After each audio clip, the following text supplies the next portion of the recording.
Don't forget to put the timer and then.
Welcome in on a fun-filled Wednesday night. It is Views from Your Stands, and I am your host, Stevie B, Steve Brennan. And of course, I got my two main buddies, my friends, my pals, my sports compadres. We got the BC and we got the GM in the building. My man, George Mike, how are you feeling today, man? Sunday was a rough day for them Cowboys, and I'm sure you're feeling pretty good about that, right? Man, just went on crazy rant yesterday on my own pod, bro, and I just almost lost my mind. I almost broke my camera, my whole monitor, everything. Almost lost my mind. I can imagine so, man. I can imagine so. But on the other end, Mr. BC, our big Bucks fan, how are you feeling, man? I'm feeling cautiously optimistic. I liked what I saw for 3 quarters of that game, and that second quarter, there's a reason why I'm still cautious there. Yeah, I can imagine so. But anyways, guys, we are live. Like I was saying before, it's a Wednesday night. And like I was saying before as well, we are Views from the Stands. We are live on Facebook. We're live on Twitter. We're live on Twitch. We're live anywhere you guys are. Please, if we can, just give us a like and subscribe. We've been trying to get this promotion going and are trying to get a lot more subscribers and try to get more people out there and enjoying this. We just have a lot more fun whenever you guys interact and if you guys, everybody's part of the show. So we really appreciate all the people that have watched and that have communicated with us and helped us out. We really do appreciate that. Before we jump into paying some bills, we do want to let you know that we also have a very fun-filled show today. We're going to do a little bit of Thursday night preview. And then we're also going to start previewing the NBA, and that is that time, man. The Eastern Conference. We're going to preview it first. NBA is right around the corner. I believe the season starts next Tuesday. And we're also going to jump into a little bit of baseball, and we got some major news coming out of the NFL the last couple of days. So we're going to go ahead and pay some bills so we can go ahead and jump into this. George Mike, man, why don't you let the people know all about that Telegram channel, baby? Yes, sir. Sports gambling channel where we charge $5 a month to get you guys winnings from anywhere from $20 to $50 to $100 a day. You'll see the link. I put it in the comments right there if you guys are watching on the live feed. If not, if you're just watching the recorded version, you'll see the link on your screen or just hit me up on one of my DMs. Slide in there and we'll get you on and popping, baby. There we go. Mr. BC, let the people know what you got going on too.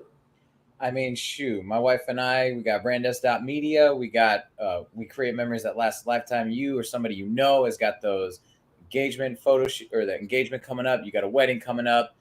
You got somebody that needs to take some pictures. You got someone that needs to take some videos. We got you guys hooked up, ready to roll at Brandes.media. Once again, Brandes.media. That's our website. You can see our packages.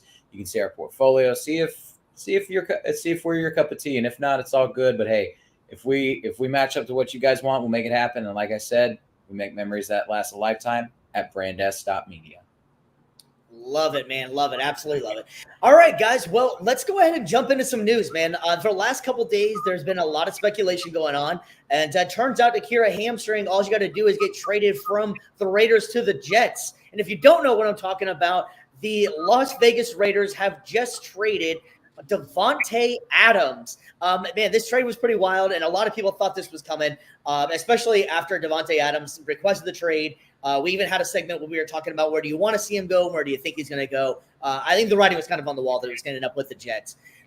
So if you didn't hear about the trade here, the Raiders are going to receive a conditional third-round pick that becomes a second-round pick based off of performance. If you're wondering what the performance is if Davante Adams is an all-pro on the first or second team, or if he is on the active roster for the AFC Championship or the Super Bowl, it'll turn into a second. If none of those happen, then he stays a third. The other big factor in this is that the Las Vegas Raiders are getting out of the contract. So the New York Jets will be taking on about $11.59 million of Davante Adams' contract for this season. Woo, that is a lot to take on there for Davante Adams, who is right now, 31, 32 years old. Guys, what's your thoughts on this one, man? This is a lot to take.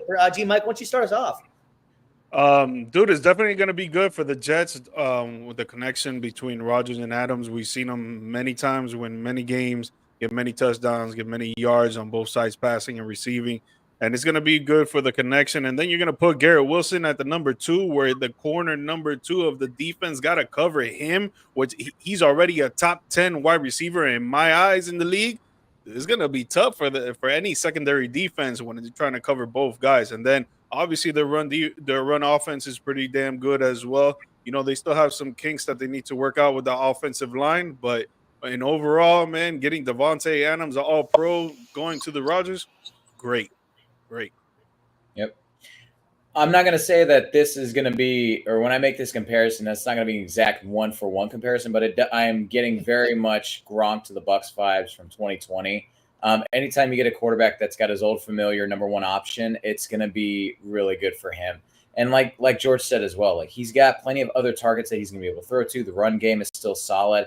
And then you're just adding another weapon there. And you're adding not only Rodgers' favorite target, but also to a security blanket, somebody that that if it's, second or third down, you need somebody that's going to be able to go up there and get a grab. Davante Adams, just chuck it right up to him. So it's a great move for the Jets. I love it for them and helps make them more competitive. And the way they structured out the trade as well, they didn't have to trade any additional pieces for it. I think that was something that we were kind of wondering for the longest time is, are they going to demand assets along with draft picks? So for the Jets to be able to make out with a third, potentially second rounder for a future Hall of Famer and your quarterback's favorite target, I wouldn't call it a steal, but it's still a good deal. And I would take it 9 times out of 10. Shout out Tegan. My bad. Shout out Tegan on TikTok saying, "Yo, thank you for tuning into the live feed, man." Yep. Continue with the likes, baby. Appreciate it, man. Thank you. Yeah, so we it's kind of wild, really, because we all kind of thought this was going to happen. That especially when he asked the trade. I kind of thought that with something else that happened a little bit ago as well, that I kind of was hoping that the Bills would make this move. Personally, I thought that would have helped them out, but we'll get to that in a minute. The Bills did make some interesting moves as well. Yeah. Having said that, though, I'm kind of torn on this one. I think that it's a great move for Aaron Rodgers, which seems like he's running the Jets at the moment. Aaron Rodgers is getting exactly what he wants. So if this doesn't work out, it's going to go back on Aaron Rodgers. And I've brought this up a couple of times in the past, and it's really starting to show with Aaron Rodgers right now.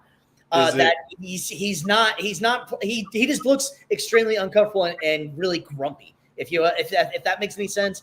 And what I'm saying is that I don't think that he has the chemistry with these other guys. Now I get it. You bring in his guy. You bring in Davante Adams, and let's see if he still's got it. If he still has it, then this goes down as a great move mid-season. But if it doesn't, the Jets are in deep. Now they're stuck with an aging quarterback, and they're stuck in it. Let's face it. Davante Adams, and it's no disrespect to Davante Adams, one of the best in the league. But Davante Adams isn't young anymore either. Davante Adams is 32 years old. Davante Adams, I think, still has it. He hasn't really had to do much in Oakland because in Las Vegas, because they have been competitive in the last few years. Let's face it. But having said that, though, taking on 2 aging players, is it worth it? If you get that Super Bowl, you guys feel like it's worth it? I do feel like it's worth it. And honestly, man, I can't come to grasp the whole it's going to be Aaron Rodgers' fault thing. And it's like, I know you're not the only person saying it. I know there's many others that are saying on Twitter and all social media handles and even on ESPN and Barstool and all this stuff. To me, I can't grasp it because at the end of the day, if you watch the games, the reason why Aaron Rodgers can't do what he does is because the offensive line. When the offensive line actually blocks like they did last game and maybe week 2 or week 3 when they played, what was it, the Patriots? I don't remember who they played, but he had a crazy Monday night game as well that he went like 24 for 28 with 2 TDs, 250 plus yards passing. And he was basically doing that last game. And he was just showing everyone how he actually plays the game. And they lost because he threw an interception at the end of the game. But if you watch the route that Mike Williams ran, and he talked about it in the press conference after the game, he did not run the right route. So if you don't have a connection with your quarterback and your quarterback's trying to make all these plays, he's getting pressured every single play. He's got to run out the pocket when he's 40 years old to try to make something happen, and you can't even run the right route. But then everybody wants to put it on Rodgers. I can't seem to grasp that whole concept that it's going to be Rodgers' fault. I can't. I just find it amazing though that we always just go. This is why exactly what you're saying. Exactly why, because Rodgers is always the same one. What quarterback in the league goes out there and it's like, oh, he ran the wrong route, I guess the 3 interceptions that he threw in London, that was somebody else running the wrong routes as well. It's always something, and it's never just the fact of, hey, maybe I just should have maybe I should have spent some more time with my guys in the offseason. Tom Brady, I know, like you were talking about, BC, he went from a one team where he was the guy, went to a whole other team. What did Tom Brady do? He made time to meet with his guys, whether it's just having a barbecue, throwing it back and forth, get to know these guys. Rodgers doesn't want to do that, and that's why you have to bring another security blanket in for him. It's always excuses with this dude. Yeah, and on top of that, I will say, like, he did all those things as far as establishing connection and rapport with his players during the COVID season. So that's another thing, to go from everybody, I know everybody in the building, I know everybody from the staff to the coaching, to the coaches, to the players, everyone in this organization I know, to completely new staff, and one player that is brought over from my old team, and then another one as well that was kind of a loose cannon in a sense. But new organization, new teammates, new everything. And we're at a point where we have to isolate. And we're at a point where we can't really gel together so much. That's why, like, I will say, like, watching just quick shout out to the Bucs documentary team in The Current. Like, they have a great series on it. It's incredible to see, like, how they were able to come together in that season to make it happen. But it's two different guys. It's two different people. Rodgers is Rodgers. Brady is Brady. They are who they are. Rodgers. And 2 different teams, 2 different O-lines. They are. And am I not correct? Am I not correct, BC? No, you're not. You're correct. Like, exactly. You had Pro Bowl caliber center and Ryan Jensen, Pro Bowl caliber guard and Marpet, Pro Bowl caliber tackle and Tristan Wirfs. All that, and also too, Jason Light's done a great job of being a GM. That is one thing I will put on Georgia's side as well, is that, let's just be honest, the Jets organization as a whole is not very well ran. Yes, bringing in Aaron Rodgers was great. Getting the trade for Amari Cooper, or not Mark, oh my goodness, I'm getting ahead of ourselves. For Devontae Adams was great. But everything else that they have done, I think, even including firing Robert Saleh mid-season, it's not a great move.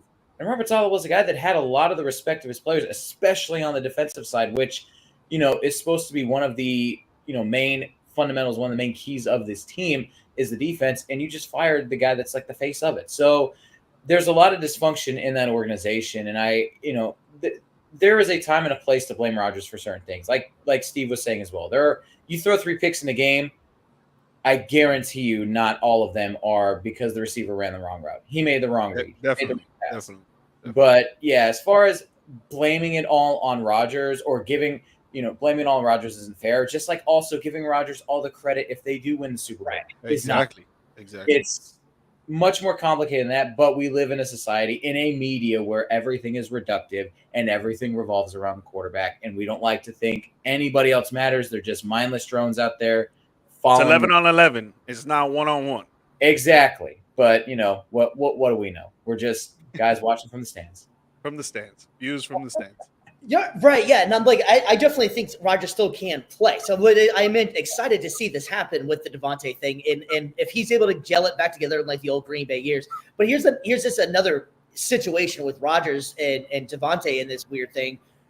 If they wanted to get back together so bad, why didn't they just do? They basically brought it's New York Packers at this point now. If you think about it, they got Alan Lazard, they got Hackett, they got Rodgers, now they got Adams. All you need to do is just bring back BJ Raji, and you got the old Packers back again or something. Why not just make it work there? And that doesn't make any sense to me. You had a better coach. Matt LaFleur is a better coach than Robert Saleh was. So why was he trying to get out of Green Bay so bad? If they didn't want Rodgers no more. Yeah, they didn't want Rodgers no more. They wanted Jordan Love because they knew that he was the next man up. Were they wrong though? No, they're not wrong. I'm not saying that. Right. But he knew that. Rodgers knew that. So he was like, I'm going to get out of here before They tell me, yo, you're going to be the backup and we're going to have Jordan Love start and you're going to be coaching him from the sideline. He's like, no, I want to still play and I want to get paid. I'm going to go to a team that actually wants me to be there and that has a complete team surrounded by them and they just need a quarterback. Yeah. Well, it's not even complete because I think the offensive line is atrocious, but others will say different. Yeah, I mean, it's exactly what happened with Brett Favre in the final years of his career, too. Like, when Rodgers, when he was coming up, learned under Favre, they replaced him. Favre didn't want to stay and just sit on the bench. He wanted to still compete. And that's just exactly what we're seeing with Rodgers. So I don't blame the Packers for wanting to go younger at quarterback.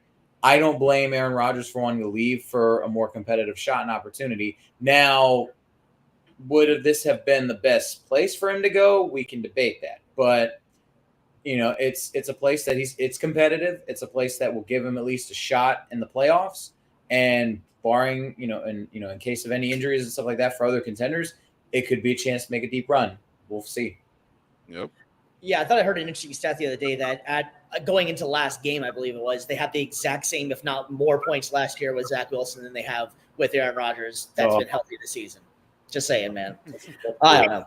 I could be wrong on that one, if but you're saying that Zach Wilson is better than Aaron Rodgers, please. Oh, man. Bro, I'm not trying to get that much clickbait. I already got 8. People already pissed me because I was even comparing them to Eli Manning. I'm not saying that at all. All I'm saying is that it hasn't really worked out either way with getting Rodgers and bringing all his friends and family in there.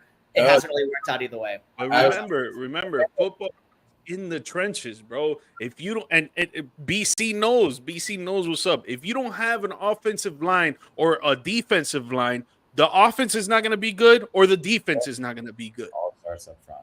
Yep, 100%. Yeah, I mean, I guess you get it. Look at Breece Hall. Breece Hall hasn't done shit all season, and he goes up against Buffalo because Buffalo has the worst rush defense in the league. Yep. That's why he goes off.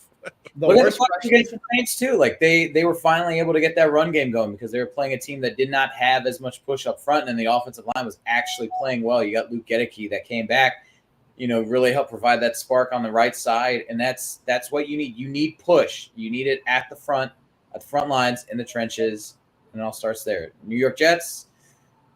You probably, if you're not going to sign anybody in free agency, you better draft some good old linemen next year. Just saying. Yep. You're right. I feel 5 rounds, you better drop over. I feel like it comes off that I hate Rodgers and I hate his career or something like that. He just irritates me sometimes. His smugness and just how I don't know. He's just been irritating me lately. Okay, but let's talk about football and let's not talk about the person. That's what I'm saying. Let's talk about the sport and let's not talk about the person because we're not TMZ. He was discount double check. He was my guy. I liked Rodgers, but now he just irritating the hell out of me, honestly. He's alone. That's neither here nor there, and he didn't really come. He's getting older, bro, and he's getting older, and he's showing him true self. It is what it is. Yeah. I don't know, man. Maybe I am too. All right, man. Well, anyways, that wasn't the only thing that happened in the NFL in the last few days. The Buffalo Bills, not being outdone by the New York Jets in the same division, made a trade for 5-time Pro Bowler Amari Cooper. The Bills are sending a 2025 third-round pick and a 2026 seventh-round pick to Cleveland, and the Bills will get Amari Cooper and a 2025 sixth-round pick in exchange. Guys, are you guys liking this trade? Because I certainly really like this trade. G-Mike, what's your thoughts on Cleveland finally setting Amari Cooper free and the Bills making that move because they needed a wide receiver bad? Thank God they let my guy go, man. Shout out to Amari Cooper playing down in Northwestern and Miami, man, because that guy, crazy route runner, sticky glue hands, is a dog out there, insane athlete. Like, he needed a quarterback that was actually going to be out there with confidence and try to get him the ball because Deshaun Watson, man, I don't know, bro. This guy, he needs to get his massages back, bro, because this guy is not playing the same at all, bro. Like, something needs to happen out there. It's like Cleveland's offense, if Nick Chubb comes back and is the savior of that and they start playing amazing, like, they need to give Nick Chubb – everybody needs to give Nick Chubb $1 million on that team because, bro, the way that they're playing right now, it looks like no one wants to play for that offense, bro. So, Amari Cooper going to the Buffalo Bills, it's going to be great. Connection with Josh Allen. Their offense is already good. Now it's going to be even better. It's going to be great. And honestly, man, it's just going to be a toss-up right now between the Jets. I think the Dolphins are still in it, too, if they get Tua back, and the Buffalo Bills in the AFC East. Yeah, I think I saw something the other day that Deshaun Watson might historically be the worst quarterback this season of all time. And they were saying that his numbers, if like you go like by metrics of actually passing ratings and all the metrics they add in that, it's one of the all-time worst quarterback performances ever. Yeah, 100%. And then it's only going to get worse now that Amari Cooper's gone. But I don't want to focus on negativity with Browns. I want to focus on how much of a positive for Buffalo. Like we were talking a lot about Josh Allen make the Dolphins great again. Oh my gosh, Brandon. Thanks, Brandon, for checking in again, man. Oh, man. BG, man. They're going to need a lot in order to make themselves great again. But no, but anyway, we were talking earlier this year about Josh Allen kind of being an early favorite for MVP. And I mean, giving him back a number one target that he can throw to. And also, too, if I'm not mistaken, like I was going to say, Amari and Stephon, they're around the same age, right? Or Stephon like a little bit older? Maybe like somewhere around I think Amari's a little bit older. Okay, yeah. So he might be a little bit older, but still, the fact that now you have a number one wide receiver who's not necessarily has the same personality as Stephon, where he's demanding the ball all the time. He's more of he just takes what he gets, makes the most of it, is very efficient, but he's also a very motivated kind of guy. Like for me, with Buffalo as your wide receiver one, I think that he's a near perfect fit. Yeah, I agree. He still has hands. He's still got the speed, and you're not going to hear anything out of him. Like, have you ever actually even heard an interview with Amari Cooper? Not a drama queen. He's not a drama queen. So he's going to fit in perfect in Buffalo, I feel like, with that aspect. So we'll go ahead and ask the question: who made out better? Is the Davante Adams trade to the New York Jets better, or do you like the Amari Cooper to the Buffalo Bills situation better? I like Amari to the Bills just because, again, like Bills were already kind of running the tape. Like I think just because of the current state of the teams before the trades, that's where I make my decision from. The Bills, I think, were doing better. They're doing much better than the Jets before the trade. And now afterwards, you add basically two wide receiver ones get added to the situation. I got to go with the team that was already looking great before the trade. So, Mike, what do you think, man? I think the team that's going to get impacted most by each of these trades is going to be the Bills because they didn't really have a receiver out there that can actually be the number one target, which the Jets did. But I want to focus on more of what they really needed to trade for instead of a fucking receiver. So the Jets really needed to trade for an O-line, like how we've been talking. They need to improve that. They need to make another trade and get some O-line in there, maybe one or two, because one is not going to be enough. And then for the Bills, they need to improve that run defense, bro, because they cannot stop no one from running. Every single team that they have played has ran the ball on them, ran them down their throats, and they cannot stop it. So they both need to make trades at positions that didn't need to be the receivers, really, in my opinion. Bills need some defensive line or some linebackers. Jets, they need some O-line, bro. Yep. Honestly. Yeah, no, I could get on board with that for sure. I'm going to go out of what we were talking about with since this is the trade that they made. I personally think they're both going to be very effective in different ways. I think that Amari Cooper is going to affect them in a short term right now aspect that they can make a run because Miami kind of put themselves in a little bit of a hole, unfortunately, with the Tua situation. So Buffalo still has a really good chance. And I think that Rodgers finally got the security blanket that he's been looking for since came to New York. He brought in, like we were saying before, he brought in his old OC, brought in his buddy Hackett. He had Cobb there. He had pretty much everybody he wanted there. And for once now he does have a true number one back, in his opinion at least. You can call whatever you want with Garrett Wilson. But on this team, Davante Adams easily comes back to being the number one. So I think that it's going to affect them in different ways for sure. But I personally like the Amari Cooper to the Buffalo trade just for you're not going to have any kind of problems. You're not going to have any issues or anything like that. I wonder how Garrett Wilson's feeling about this whole thing. How long is this, we're buddy thing going to last whenever you were supposed to be the guy, you were supposed to be the man, and now you are definitely not going to be the man, and your numbers are going to go down worse than they've already been going down. So do you guys think Garrett Wilson and him is going to have like a whole kumbaya? They're going to be buddy in this one, or how do you think it's going to play out? I don't think he's going to lose targets. I think he's going to get the same amount of targets. I think Allen Lazard is going to lose targets. Yeah. I don't think he's going to lose targets. Okay. I think Coughlin is going to lose some targets. I think Allen Lazard is going to lose some targets. Mike Williams, he's going to get shipped out of there. He'll probably get traded this week, probably either tomorrow or the next day. But Garrett Wilson, like I said, Garrett Wilson's gonna have the second best corner on any secondary team, and Garrett Wilson's a top 10 receiver. There's no second best corner on any secondary team that can cover him. So his targets are gonna remain the same.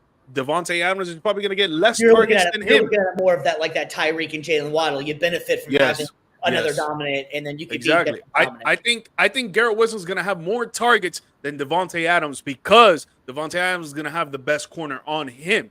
He's still gonna get his share. He's probably gonna get 7 targets and he'll catch 5 of them and he'll get a touchdown. But I think Garrett Wilson's still gonna have the same amount of targets because he's gonna have the second best corner on him, and it's not gonna be enough to stop him at all. Yeah. 100. Yeah. I mean, like I know, like I'm up on the screen right now, but I'm like, yo, like I got nothing better to say. Honestly, though, it's like sorry, I spelled your juju. My bad. No. It's all good. Like, there's nothing more for me to add other than, yeah, like you said, it's not going to take away from his targets, and I think that they're just going to come away from this being like, look, we want to win a championship. You're going to help us do it, and I think that they're just going to go all in on it. Yep. Yeah, it's gonna be pretty cool for both teams, and just gonna be a fun division again now, man. And hopefully, Tua is gonna be coming back pretty soon. So this division isn't done and over with. And hell, I mean, hey, give the Patriots a little bit of love. Maybe they found something in Drake May. Drake May didn't look too bad either. So that division might be kind of fun out there to watch. And we're hoping when Tua comes back too, they got some games left to play with each other. So it'll be kind of fun. Well, that wasn't the only news coming out of the Raiders camp. Actually, that's most of the Raiders been talked about probably in the last couple months with it. The Mr. Tom Brady is now officially a minority owner for the Las Vegas Raiders. So Brady is going to basically be a president of operations kind of guy. He's not supposed to be able to go in any kind of practices. There's been a bunch of rules going into it already about where he can go and what he has access to. But Mark Davis came out today saying that, quote, in a joking manner, saying, I used to hate Brady, but now I can't wait for having to have him on my team in the building. BC, buddy, that you're a Brady guy, man. I know that's your guy who was in Tampa there and stuff. You like this for Brady and the Raiders. I mean, I wasn't a Brady guy for the longest time just because he was playing on the Patriots. But the second you sign up, like just like Davis, like, yo, amazing how that works. Mike, you come play for my team, you help us win championships, I'm all good with it. As far as the impact that it has on the Raiders, I mean, obviously, when you get greatest player of all time as one of your minority owners, it's a big deal. Manning didn't sign. What are you talking about? No, but as far as like bringing him in and everything, like I think that at the very least, obviously there's things that he can and can't do, but I think at the very least, having that presence there will help draw some attention to the franchise. It'll help maybe some free agents that, maybe weren't looking necessarily at Vegas, or they see Vegas a city, but then the organization is like, it's kind of a black hole. I don't know if I want to go there for my career. Now you have Tom Brady there. Oh, okay. Not only do I have the bright lights, but I also have the greatest player of all time as one of the minority owners. Cool. Maybe I'll get a chance, be in his ear. And then also too, like the fact that you have such a great quarterback there could also be a lightning rod for other quarterbacks too. Again, not saying that he's going to be the one responsible for picking anybody, drafting anybody, signing anybody, but just to have that person there just it's going to attract talent. It's going to attract people, and it's already an attractive city they're in. So I think it's going to start getting the ball rolling in the right direction for the Raiders. Well, let's face it, honestly, it is the Raiders, so they'll find a way to not listen to Tom Brady about a quarterback or something, or just Tom Brady in general. So it is the Raiders still. But G-Mike, man, are you feeling this move or what? It's kind of cool in a way, I guess. Yeah, I think it's dope. Anytime an ex-athlete of a professional league that they played for becomes an owner in the professional league that they play for, I think it is a pretty damn big, huge deal. And I think just for the Raiders themselves, yeah, he's not going to be in control of a lot of things that go on in the football aspects of it or general aspects of it or all of that. But there's going to be a lot of nitpicking on his brain when it comes to recruiting, when it comes to coaching, when it comes to winning, it's being successful, become everyday process in the league as a player, as a coach, as a GM. I think there's going to be a lot of nitpicking at his brain, a lot of sit downs, a lot of one-on-ones, a lot of meetings, a lot of conferences that he's going to be a part of, either above the bright lights or under the scope. It doesn't really matter. I think they're going to try, no matter what, they're going to try and get his insight on every single aspect when it comes to NFL football. Mm-hmm. Yeah, it makes sense, and especially too because now that they did make that Devontae Adams trade, they are going to have they're probably already going to have a high draft pick to begin with. But they're going to have a couple high draft picks with the new regime basically coming in. Devontae was the last kind of hoorah, and I'm hoping that they're able to keep Max Crosby, keep him around as far as like a centerpiece. But I wouldn't be surprised if the Raiders weren't done and just calling this thing a loss and starting all the way back over. Max Crosby is an amazing player, and I could totally understand them keeping him around to make him, a centerpiece of kind of like an Aiden Hutchinson of Detroit. Unfortunately, what happened to him, if you guys didn't see it, we're not even going to go in that one because that was really, really nasty. Just hope the speedy recovery for him on that. But anyways, I hope that they're able to actually rebuild because I think the Raiders, the organization themselves, have such a cool history.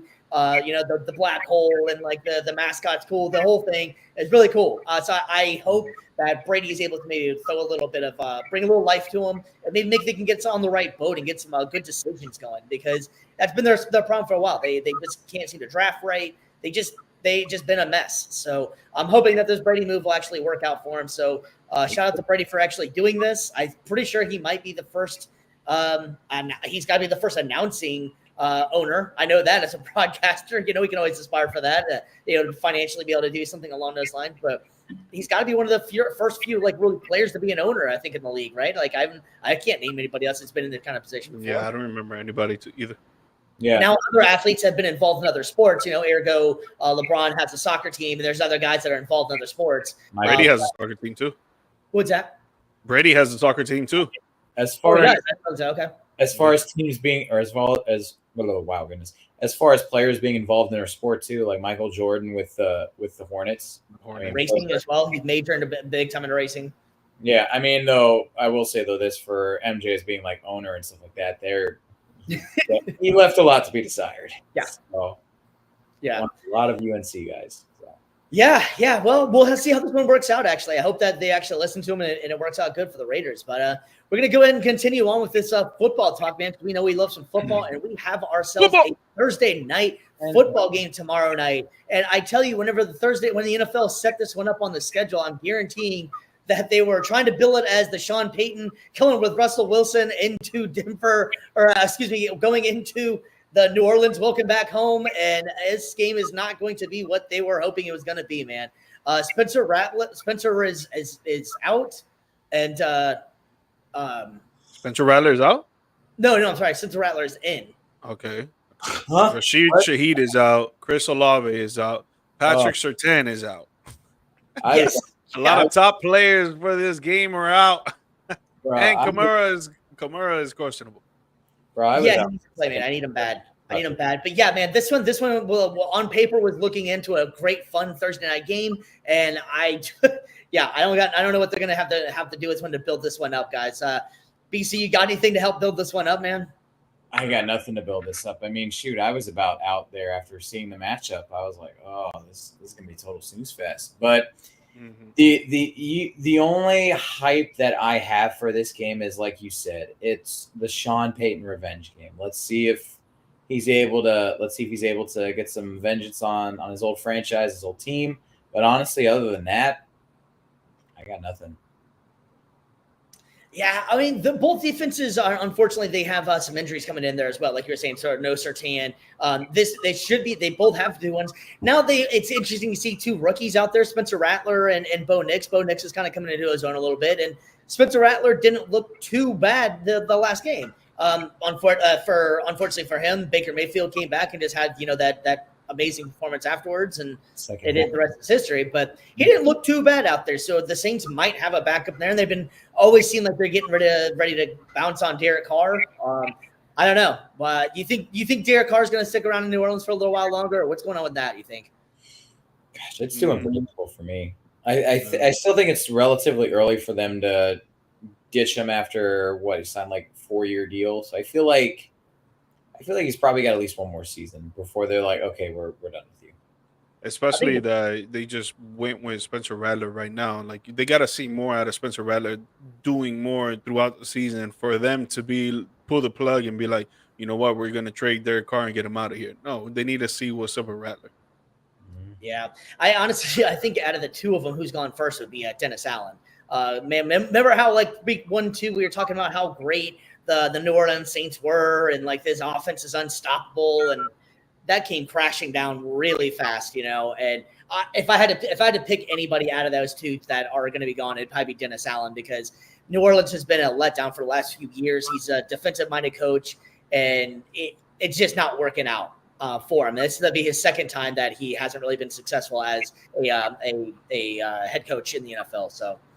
I don't think there's much on this one that wants to add more to this one, just because of most of these star players, unfortunately, are going to be hurt. So I think this one is going to be a relatively slow game, like we were saying before, G Mike. So we can go ahead and pick a winner if you want. I'm going to go with Denver in this one. I think that Bo Nix is kind of coming into his own a little bit, and I wouldn't be surprised if Troy Franklin finds the end zone again. I'm gonna go with the Saints, the home-own team. I think Spencer Rattler is gonna show a little more confidence in his game, a little more success in his game after just playing, starting last week, going into this week. A relatively less aggressive offense in Denver Broncos compared to the Tampa Bay Buccaneers. Like you said, Baker Mayfield came back in that second half and just lights out. Was going out there and playing like an MVP, because right now he's probably top 3 in MVP, and it's not going to be the same thing for Bo Nix. He ain't going to be throwing like Baker Mayfield. I'm going to tell you right now. So I really think, and the Saints defense, don't get me wrong, I like the Denver Broncos secondary, but their rush defense is pretty damn whack. And the Saints defense all around is pretty damn amazing. I would say top 10. So I think they'll keep the Broncos down maybe to 9 points. I'm a betting man, a gambling man. If you guys didn't know, I run a Telegram channel called The Degenerates, $5 a month, get you anywhere from $50 to $100 a day. I would take the highest under total points on this game, which I saw it today. I think it was 46. They might change it. That means that each team will probably have to score 22 points. I don't see that happening at all. So you take the under on that for sure. Yep. I was gonna say I got Saints with G Mike on this one. Like you said, I am not a betting man, nor am I allowed to be. But for multiple reasons, man. Yes, for quite multiple reasons. Mad respect. Definitely take the under on that one. This is gonna be a low scoring affair for sure. But I think that Rattler is gonna kind of ride the wave of momentum that he was generating against the Bucs. And I think he's going to take that into a much weaker Denver team. And I think that you're going to see him and the Saints pull out the win. Yeah. All right. So I'm by myself in this one. I'm going to go ahead and take the Denver Broncos. And I don't know if I can still use the old Russell Wilson "Let's Ride," but I'm going for it, man. It was just as corny back then too. So it's still there, man. It's still there. He's still trying. Dude, with the internet, it's always there. You pick it up. You use it however you want. Real quick, can we talk about that real quick before we move on? Yeah. Do you guys like the fact that they're going to sit Justin Fields after they've had such success with him to put in Russell Wilson this week, because he is starting this week? I'll let you go first, BC. Oh, I don't like it at all. But again, I think we all kind of knew that this was going to happen, because wherever Russell Wilson goes, doesn't matter how good your young starting quarterback is doing, the second he gets there, it's ride. That is what it is. He wherever he goes until he just somehow retires, or until maybe he fails with Pittsburgh, he's just going to command that spot, because also too the money that he's making, you gotta give it to him. Unfortunately, I hate seeing that with Justin Fields, because he's been having a good season. Pittsburgh's been having a good season. They've all kind of, I think, rallied behind him in that defense. So it doesn't make sense, but that's Russell Wilson. Yeah, I don't really like it either. But having said that, I don't think Fields has been really lighting it up, where that he was so predominantly out of the way that he was going to keep the job. I think the defense has really been keeping him in. And honestly, the defense is like the games that they've won, they've played some pretty lousy quarterbacks. So I don't necessarily know that Fields was playing so well that you can't have Russell Wilson. But I think that Fields is definitely a better quarterback right now at this stage in the career, and the best chance to win would be to play Justin Fields. But I also am on the same route of why can't they run a dual quarterback system? If you want the more pocket passing plays, put Russell Wilson in there. If you want some a little bit more exotic plays, put Justin Fields out there. I mean, he still has a big arm. He can still run or run him at the same time. Do the old wildcat. You never know what you're going to get with these. And some of the new trick plays that the NFL's been doing with the toss plays. Why couldn't you have a Russell Wilson back to Justin Fields, back to Russell Wilson, or something? You know what I'm saying? Like, there's a lot of things you could do with it if you want to use them both, and they're both on 1-year deals for decent money. So I would have stuck with Justin Fields, but I also understand that it was Russell Wilson's job to start. He got injured, and you always want to send that precedent that you don't lose your job to injury. I don't know. What's your thoughts on it, Mike? I think they keep going with Justin Fields, man. He's having a good season. He's not having a great season, but Right. he's having a pretty good season. You ride the wave. You keep it going. You guys are, what, second in the division? Maybe third in the division? I'm pretty sure it's second. It's not – I don't think it's third. But you keep riding the wave with the quarterback that's giving you some success. Not all the success, but some success. He's out there. He had one game that he threw on for 350 yards and almost 4 TDs. Bro, he shows you that he can do it. Now you're going to sit him. You're going to bring in the old buck. And if the old buck doesn't do good, now you got to put in the young buck again. And now his confidence has diminished. And then you're going to be like, wow, our season would have been good. Our defense is so great, but our offense couldn't compete. No, they were competing. You just took away the confidence. Yep. That's a very valid point. Yeah, that's a very valid point. I totally agree with you on that. And it makes I could definitely see the point of putting Justin Fields back in there. I think that he has been playing well enough to keep the job, and it happens sometimes in the NFL. And it's not like either one of these guys haven't already been on other teams, and this isn't like, it's a rookie and all that stuff. They both had their chances, and you guys are both fighting for either a starting or a backup job. Probably Russell Wilson's situation, this could be his last team, and most likely will be his last team if this doesn't work out. Justin Fields, I think that they can maybe talk themselves into maybe signing him to a shorter deal, but either way, they're neither one of them are playing out lights out. Excuse me, we haven't seen Russell Wilson yet, but just going off of what he has done, I just don't see anything changing really with Russell Wilson, man. And at the end of the day, it's all about wins, man. And it's Mike Tomlin. This guy has been to the playoffs 16 years in a row. This guy wants to win. Yes, he's the head coach, but right now, coach, you're making a bad decision, my dog. You need to keep in the young buck until he messes up. Once he messes up, then you put in the old buck and you see what he could do. But don't take out the young buck while he's doing good to put in the old buck because you're paying him more money and he's been on the sideline because of an injury. No, that's the way the cards play. Sometimes life is played like that. You got to let the guy that's doing a good job do a good job. You can't take him out of the game because you want to put someone else in there to see if they do a good job. Mm-hmm. Yeah, and all that talk of young buck, I think he's yelling. Someone's yelling G Unit all of a sudden. I don't know what's going on, but yeah, man.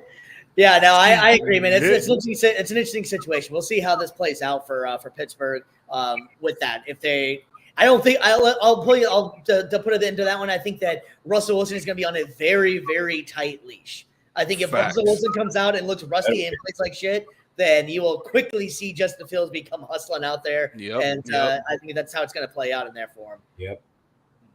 Well, we also do have something exciting coming up next week, and that is the NBA is coming back. And I believe it is October 22nd, the tip-off starts.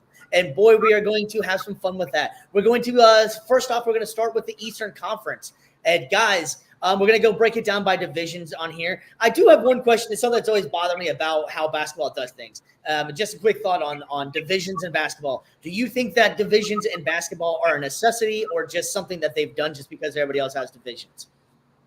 I don't think it's a necessity, but I think they do it maybe out of aesthetically pleasing the eye, maybe trying to break down who you play more or what type of travels you go, because there's a lot of traveling during the games. It's not like football. You travel once a week to go to another city or you're going back home. No, but with these games, like you're on the road for like maybe like a week and a half, 2 weeks, even at most. And it's like, sometimes you got to keep it close together. Like I know that they've been doing in a while that whenever the Heat play a team in the Southeast Division, they try to keep it the Heat going on the road to Atlanta, to Orlando, to Washington, to Charlotte, and then back home to Miami. So I think there is a purpose for it. If you're asking me if they should have divisions, no, I don't think they should have divisions. I think it should just be straight conferences. But, they do. It is what it is.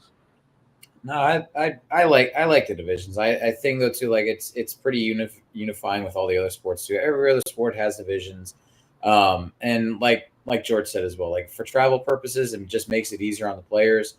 I'm all for it. Yeah, I think one thing I will give credit to the NBA that they do a good job, like you are for logistics. These all teams in that division that they're all in, all generally are in the same relative area. Not where like NFL, you have teams that like in the South, ergo my team, the Indianapolis Colts, are in the South, which makes no sense at all. But it's just funny. I find it like NFL. There's a pride in winning the AFC North. Like you know your teams in the NFC North. College football, you know the SEC and stuff. Yeah. In basketball, it is like the least talked about thing. Like, oh, we ran the Atlantic 15 years in a row. Be like, you did what? You know, like no one even knows what the Atlantic Central is. Hey, the Southeast Division is an absolute dogfight. I don't know what you're talking Always. It's always a dog. Especially in Florida. Except with the Hornets. Florida basketball is the best basketball, but you know. That's a bold statement there, man. I'm sure there's some people in that. I don't know. California basketball is crazy. Hey, California basketball. Everything is the best. We're the best at everything. Florida is. Yeah. So speaking of divisions, we're gonna go ahead, I guess, and start up here on. If you guys are just listening or at the top, we're gonna start with the athletic division, which consists of the defending champion Boston Celtics, the Brooklyn Nets, the Philadelphia 76ers, the New York Knicks, and the Toronto Raptors. G Mike, why don't you go ahead and break down the Atlantic division and what your thoughts on this and who you think is going to come out of that one? Boston Celtics are coming out of that one. I think the Philly and the New York Knicks are going to be a close second. There's going to be a tight race right there to see what's up, but especially with this Paul George injury.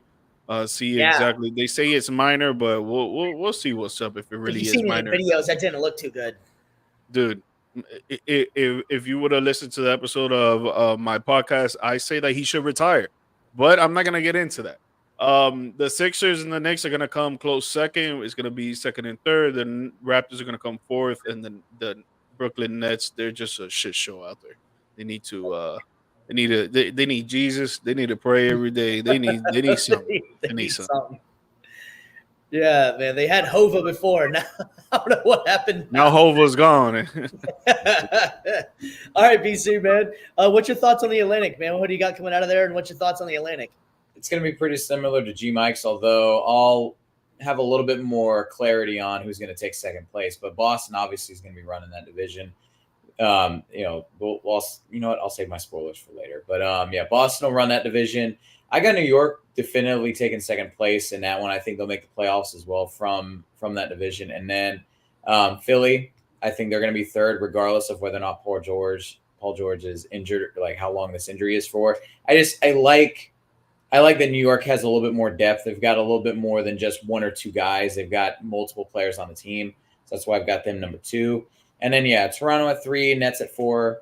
Nets are a dumpster fire. What else has changed? Yeah, so we haven't really actually got a chance to between the three of us really talk about that New York Knicks trade. G Mike, man, you like that trade that the New York Knicks made? I mean, that seems like an interesting trade for both sides. There's ups and downs for both of them, man. What's your thoughts on that one? If we're just sticking on the Knicks right now, I do like the trade for them because it gives them more of offensive skill minded big man. I think he's gonna put up more points, grab more rebounds, and do less isolation plays than what Julius Randle was doing. I hate the fact that they lost Dante DiVincenzo. I think he was a great hustle player, a great athlete. He was a dog out there. The only thing for me is with Karl-Anthony Towns is I need him to be more aggressive when it comes to the playoffs, man, because when the last series that the Minnesota Timberwolves played against the Dallas Mavericks, this guy had 4 games, either 3 or 4 games, if I'm not mistaken, under 15 points scored and under 7 rebounds grabbed. Bro, if you want to win in playoff basketball and you're a top center in the league like you say you are, and you're the best shooting center big man like you say you are, and you're only putting up 14 points in the playoffs, bro, you need to reevaluate yourself and stop being passive aggressive and be more aggressive. Yeah, BC, what's your thoughts on that trade, man? We didn't really get a chance to discuss that one. I know it's a little bit since the season started, it's already happened already, but we never really talked about that one. Do you like the move for the Knicks? Oh no, for sure. I think it definitely helps them out. Again, they had a little bit of a logjam with Julius Randle there, but I think that adding Cat with your spacing definitely helps. But like G Mike said, he's got to show more in the playoffs. However, I think he's in a better position to do that now because he's going to have less of a responsibility, less of a load, because it was just basically him and Ant carrying the scoring load up in Minnesota. Now you've got so many other different players now on that team that, Jalen Brunson, obviously the star, but you've got so many different players that can now take that load off for you. And yeah, if you're only scoring like 15 a night, but then that gives you more time to focus on putting up boards, maybe focusing on defense more. And then also too, you can still just spread the floor out. And I think we'll see a much more, just a prediction, I think we can see a much more efficient Karl-Anthony Towns this year than we have before. And I think that we might not necessarily see the scoring numbers elevate themselves a whole lot, but efficiency-wise, I think he'll be good. And I think defensive-wise, he might take a step forward because he's also got Tom Thibodeau as his coach. So, and he will. Yeah, he had him before. Squeeze all of the defense out of you to make sure that you're playing defense first more than anything. Out of the two, I like the move for the Knicks a little bit better than I like the move for the Timberwolves. The biggest that makes me kind of nervous for the Knicks is they have zero bench now. Whenever some of the players they got rid of, they don't really have much of a bench, and we have a coach in Tom Thibodeau that loves to grind players, and they generally seem like he generally is always ran with players that get kind of hurt. So that's the only thing that really makes me nervous. As far as their on paper starting five, I love the starting five for the Knicks. They definitely have something that they compete with the Celtics in that division. I still think I never really told you my pick, but I'm going with the Celtics as well. I think that's the no-brainer pick in that for the Atlantic. But I think the Knicks, if they can stay healthy, are going to give them a run for their money. And but I just worry about the bench for the Knicks. That's going to be my biggest concern for them. So I think we're all picking the Boston Celtics for the Atlantic, correct? Yes. Good. All right, so we're moving on to the Midwest here and the Central Division, and we got the Chicago Bulls, the Indiana Pacers, Cleveland Cavaliers, Detroit Pistons, and the Milwaukee Bucks. This one's a pretty fun division here. G Mike, man, who's your pick in this division, and what do you like? I got the Milwaukee Bucks. I still need to see more defensive play out of them because they haven't really improved that much on the defensive side. So I want to see a lot more there. I would take Cleveland this time second, and then Indiana third. I think Cleveland's going to take that next step with securing the bag for Donovan Mitchell, trying to get Darius Garland back there, and then they're one of the best defensive teams in the league right now. Indiana Pacers, they need to work more on their defense, but I think their offense is pretty damn amazing. I think each of those players can score 10 points or more.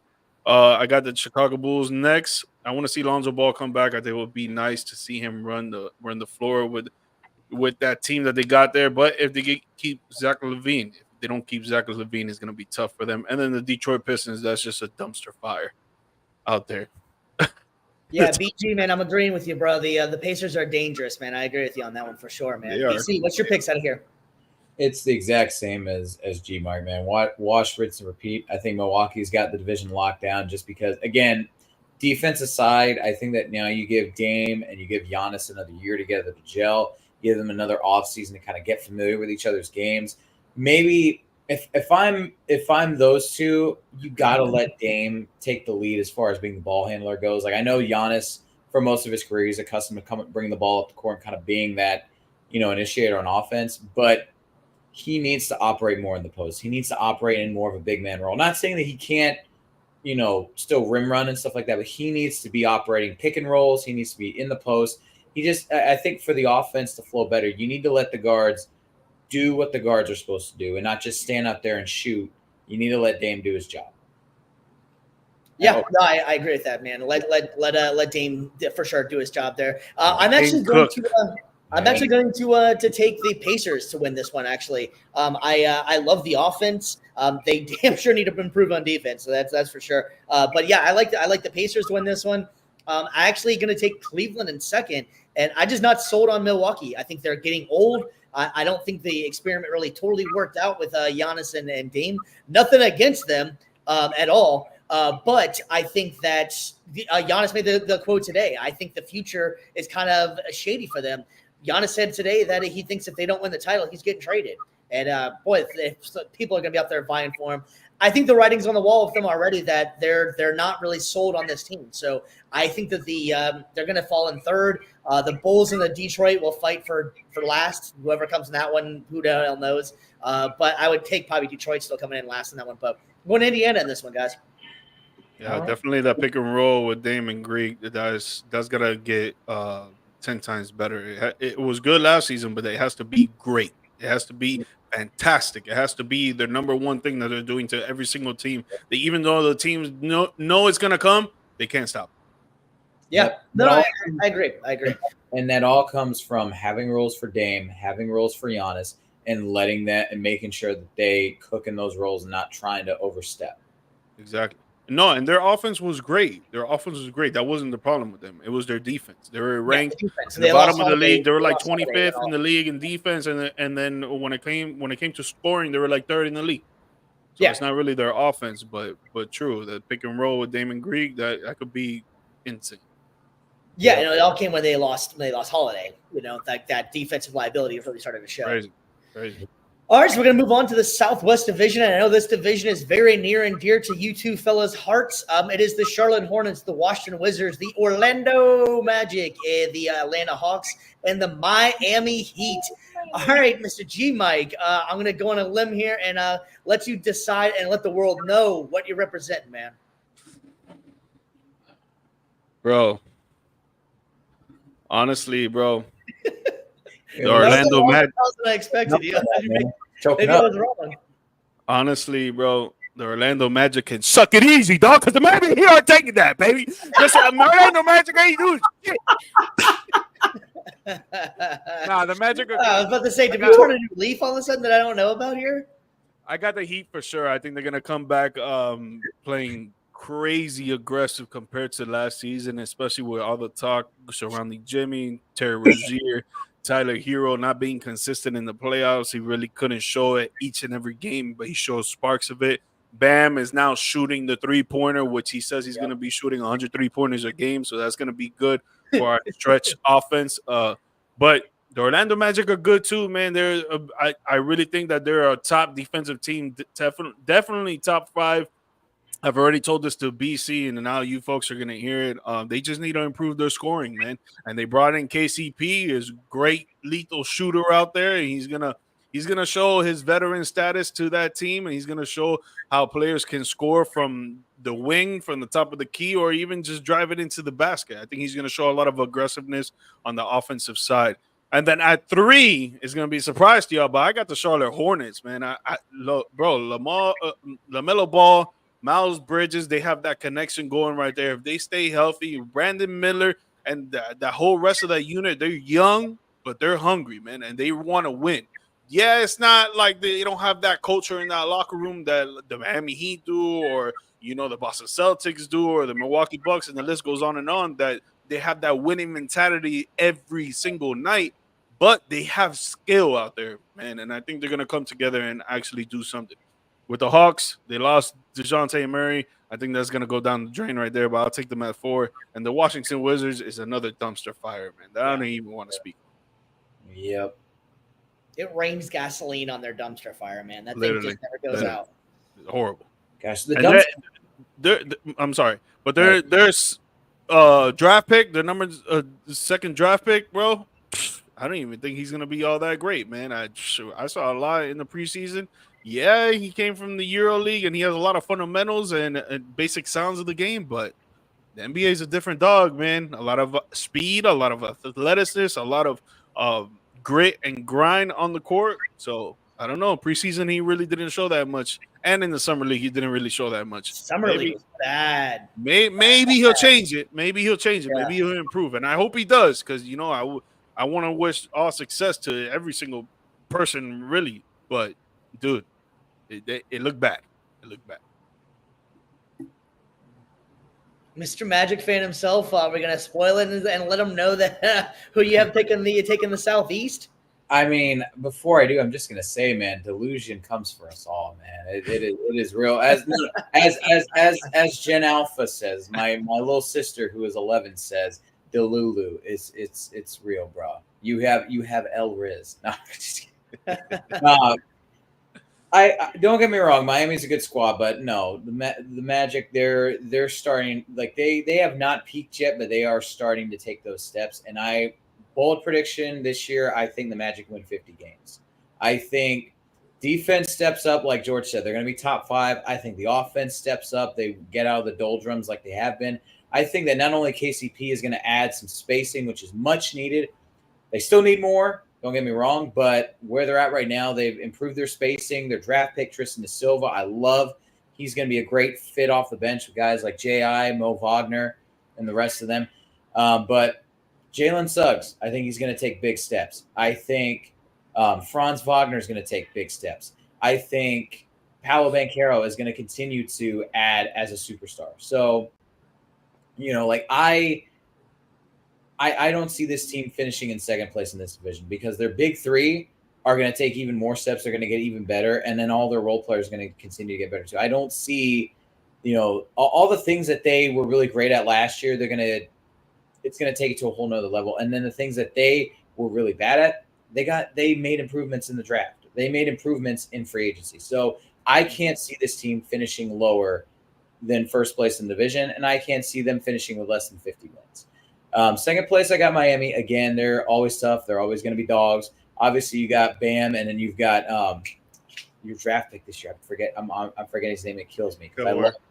Kel Ware, yes, because I love the fit that those two have together. They're going to be dangerous as far as postmates down low. Then you can never count out Jimmy Butler, no matter what. Like I think that whole squad is going to be the toughest task for the Magic, but I got them finishing 2. I agree with you, G Mike. Charlotte number 3, LaMelo Ball is going to be balling out. Atlanta at the 4, and then Washington at 5. We're sounding like broken records with a lot of this, but it's because a lot of the Great teams minds think alike, bro. Great minds think alike. Well, and not just that, but the teams that were great last year progressed and got better, whereas the teams that were worse did not really do a whole lot. They just rested on their laurels and they're just tanking for next year. So it's just it's one of those things where it's like, yo, you want to be like, oh, well, these guys are agreeing on everything. Don't blame us. We just call it like we see it. It's not our fault that the great teams got greater and the trash teams got trashier. So, Stevie B, what you got? Yeah, I'm going to take Orlando in this one as well. I think that they definitely seem like they're most improving there. And honestly, I feel like that either way, it's going to come down to Miami's going to go farther in the playoffs out of these two. But I'm going to go that Orlando, I think, will win the playoffs. Or, win the division. I think Miami, it doesn't really matter where they are. Miami always finds a way whenever it comes to the postseason, if they're able to make it that far, which I do think they will, that they just get that culture going. That heat culture just seems to work out, and so I think Orlando will have a better regular season, but I think in the long run, I think Miami will go a little bit further in the playoffs than they will. And the rest of the division, I just can't quite see it. I would have to say Charlotte is the only one that has a chance in there.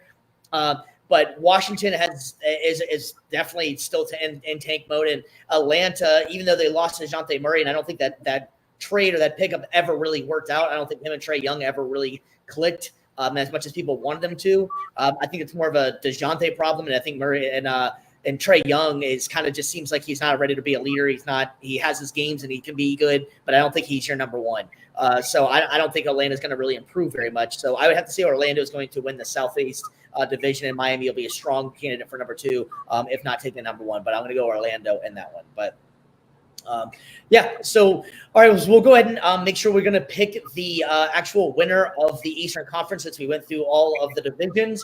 I'll start it off. I think everything still runs through Boston, man. Boston still is who we got for or who I got for the winning the championship. You guys agreeing with me on this one? Definitely. I mean, they did not lose a beat. They did not lose defense. They did not lose offense. They did not lose coaching. They're just the same well-oiled machine that they were last season, and they're going into this season doing the same thing. It sucks to say because I'm a Miami Heat fan, and I know for BC is the same thing. But the Celtics, they're the truth, bro. Yeah, the only thing I could see that's going to derail Boston is injuries, pretty much. That or one of the big players swings a major trade that somehow is able to tip the scales in their favor. But yeah, Boston, barring injury, it's going to run through them, unfortunately. So we got to hear it from all the all the Boston fans out there. Fuck Boston. Yeah, Boston still is definitely, I think, the cream of the crop of the East. Hell, the cream of the crop of the NBA. Honestly, I love the way they're structured, the way they're set up. It's not all about having the star players; it's about having a bunch of guys that do what they need to do. It's unfortunately another guy that was in the Boston area is like the Bill Belichick. Just do your job, man. And I think that Boston is a perfect example of that. That you don't need to have the KDs of the world and all these. You got Pritchard coming in and making shots for you. What was it? Derek White coming in, and he's your third best player, and that guy was playing in the playoffs and finals as if he was like an MVP of that right going there. Squad because of it. What's that? I said he made the Olympic squad because of that performance. Yeah, exactly. I think he said it's probably because of me. I'm like, oh, that's right. Anyways, yeah, man. If Derek White is like your third best player, and in most of the teams in the league, he would be a solid number 2. Yeah, I think Boston is just going to have to unfortunately run back through them again. And it's a great basketball talent too, man. I don't know if guys ever had the pleasure of actually going to see a Celtics game live. It is a one of a kind, man. They man, fuck. They love their basketball up there for sure, man. So yeah, I think they still are the class of the East, man. And there's pictures and rumors now coming out that Jaylen Brown actually is coming in more fit and actually a lot more muscular than he's been in the past. So that's going to be interesting to see because if he's already gaining weight and gaining muscle, that dude is already a beast to begin with, man. So we'll see how that's going to play out. But I think we all work on his left. That's what he need to do. Yeah. Work on his left. He's or look on his Yeah. No, that's serious. He needs to work on his left, bro. Yeah. That's seems like help him out at least. I mean, yeah, that's like his only default so far. It seems like it, man. Yeah. No, everything else. He's a great defender. He's a great shooter. He's a great drive it into the basket, dunk. He just got to work on his left. Yeah, and he's also really smart too, man. Actually, intelligence-wise, on and off the court, he's actually a very intelligent guy. But all right, so we also we're going to go ahead and be coming up to the closer to the end of this thing. But Mr. BC and G Mike, I know you have your Yankees in this, man, and we can't get out of this without talking about a little bit of playoff. Man, what a playoffs this has been, man. It started off with, the Padres were going to be the hotness, taking down the Dodgers, and then that kind of faded out they couldn't score for 3 straight games. And then Dodgers took that into the next game. They didn't score for another one, and then finally the New York Mets finally opened it up. Same thing with the Yankees, man. The Yankees are looking pretty good. I know the MLB, we were talking about it before, half joking, half not, but the MLB is hoping and praying and doing everything that the Guardians do not make it in to the World Series. The numbers will not be very good, I don't think. Man? I mean, they're off to a good start right now with it. The Yankees are up 2-0, so MLB can sleep easy on that end. And then pretty much from the National League side, it's pick your poison. You want Subway Series, or do you want the 2 largest payrolls in all of baseball, which everybody outside of those cities is gonna hate. But it's pretty much pick your poison. But right now, just quick update while we're still live. It is top of the 9th. LA just scored another run. Yep, 8-0. It's pretty much there goes my money. But yeah, if obviously this lead's gonna hold. I don't see New York coming back from this. It'll be 2-1. LA's taking the series lead in this one. I think a lot of people are still hoping for Miracle Mets. I'm hoping for Miracle Mets, but I'm going to say, unfortunately, we're going to get the displeasure. Well, if you're George, it's the pleasure of having the Los Angeles Dodgers and the New York Yankees in the World Series. But it would be dope to see the Mets and the Yankees in the World Series. I think that would be great. I haven't had a Subway Series since 2000, I think, was the last time. Was the last time I Yeah. So, that'd be great. I mean, honestly, if I had to pick anybody, I'm going for Shohei, man. That dude is the freaking man. I love everything about Shohei, man. Like his game is 50-50 club, like this everything he's done, man. He's just an amazing guy to watch. He's must-see television. So I think that if we're going for MLB and the conspiracies, I think MLB definitely would love to see some Shohei versus Aaron Judge and whoever can win out of that. But Aaron Judge has been having a really damn off playoffs in here the last few. It's been bad, but still a great player though. Obviously, it don't matter when the whole team is doing nasty. Yeah, that's right. Pissed off as pissy as I still am with the Dodgers for beating the Rays in 2020, I will still take them in a World Series over the Yankees any day. So give Shohei a ring, give him that Judge. You can still keep looking for your first. 27 is still the number. So I don't want to hear 28 from Yankees fans for like 10 games. It's our year, bro. It's our year. It is what it is. It happens. Sometimes you gotta ride the wave, and sometimes you gotta jump off the surfboard and just drown. This year we riding the wave, baby. If the Yankees do manage to blow this, is it time to finally blow this thing up? No, they just got Juan Soto. They just got Jazz Chisholm. Why would they blow it up? What do you mean? I meant for coaching wise. Okay. That's what I meant. I didn't mean like the team. I meant like coaching wise, because maybe it just seems like they've had this been like the MO. I thought you meant the team. That's why I was saying. God, no. Yeah, I was like, they just got him. What do you mean? Yeah, They're almost going to the World Series. Nah. No. I meant. I should have. I can see where that could be misconstrued. Yeah, no. I meant coaching wise. Like, is it finally time for Boone to finally go away in this one? Yeah, if he can't get this done. Maybe. Yeah, it's got to go. All right, fellas. Well, I think we're going to go ahead and wrap this thing up, man. It's been a fun show, and we really appreciate all the viewers out there that's taking the time out on a Wednesday night to check us out and listen and watch and comment. We really appreciate it. You can follow us on all our socials on our YouTube channel. Please like and subscribe. The easiest way to find out what we have going on or what we have coming up is just hitting the bell, and it'll do the work for you and let us know when we subscribe when we go live. G-Mike, you got anything for people, man? Just to let you guys know, Saturday morning, 10 a.m., we're doing another episode. We're going to go into our NFL Week 7, correct? Week 7 picks. We're going to talk about some Texas versus Georgia. That's going to be a great college football game. We got the Western Conference as well. You got the Western Conference, NBA Western Conference picks that we got coming in, and a lot more football, baby. A lot more football. And I'll give you some slips. I'll give you guys a free slip that you can put in and win some money. There we go. Nice. All right, fellas, we're going to go ahead and call this thing a night, man. Appreciate everything you guys do for us, and stay safe out there. Peace.